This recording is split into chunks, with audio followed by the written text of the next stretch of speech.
Sir இப்போது ரீசெண்டாக Tamil Nadu government என்ன சட்டம் போட்டிருக்காங்கன்னா, ஐடி கம்பெனிலேருந்து ஐடி ரெய்டு இருந்தாலும் சரி, இல்லை ஐடி கம்பெனிலேருந்து வர்றேன்னு சொன்னாலும் சரி, அவங்க கவர்மெண்ட் எம்ப்ளாய்மெண்ட்டு ஐடி கார்டு காமிக்காமல் உங்கள் ஆஃபீஸ்க்கோ இல்லை உங்கள் தொழில் நடக்கிற இடத்துக்கோ இல்லை உங்களை கேட்டு ஐடி கம்பெனிலேருந்து வந்திருக்கு அப்படின்னு சொன்னால், அவங்க ஐடி கார்டு காட்டாமல் நான் இந்த டிபார்ட்மெண்ட்லேருந்து வரேன், என் பேர் இதுதான் அப்படின்னு அவங்க ஐடி கார்டு காட்டாமல் உங்கள் அலுவலகத்துக்கோ இல்லை உங்கள் வீட்டுக்கோ வந்தாங்கன்னா அனுமதிக்காதீங்க அப்படின்னு இருக்காங்க. தைரியமாக இல்லை நீங்கள் ரிட்டர்ன் போடுங்க, இல்லை எனக்கு ஐடி கார்டு கொடுங்க, ஒவ்வொருத்தரோட உரிமை உங்கள் ஐடி கார்டை காமிங்கன்னு சொல்கிறதுக்கு.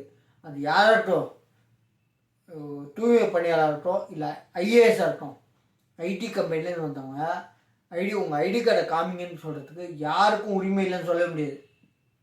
இந்த தொழில் தான் பார்க்குறேன், ஒரு வக்கீல் தான் காட்டுவேன், ஒரு போலீஸ் தான் காட்டுவேன், ஒரு மேலதிகாரத்துக்கு காட்டுவேன்னு சொல்கிறதுக்கு எந்த உரிமையும் இல்லை.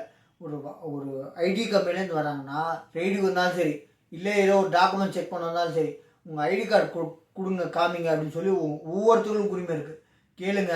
அப்படி இல்லைன்னு சொன்னீங்கன்னா அவங்கள சண்டை போடாமல், சார் உங்கள் ஐடி கார்டு காமிச்சதுக்கப்புறம் வாங்கன்னு சொல்லிட்டு அனுப்புங்க, திருப்பி அனுப்பிச்சிருங்க. திருப்பி அனுப்பிக்கிறது கவர்மெண்ட் சட்டம் போட்டிருக்காங்க. அது ஐடி கார்டு காமிக்கலாம் திருப்பி அனுப்பலாம்னு சொல்லியிருக்காங்க. அதோட ஃபோட்டோவும் போட்டிருக்கேன். தேங்க்யூ.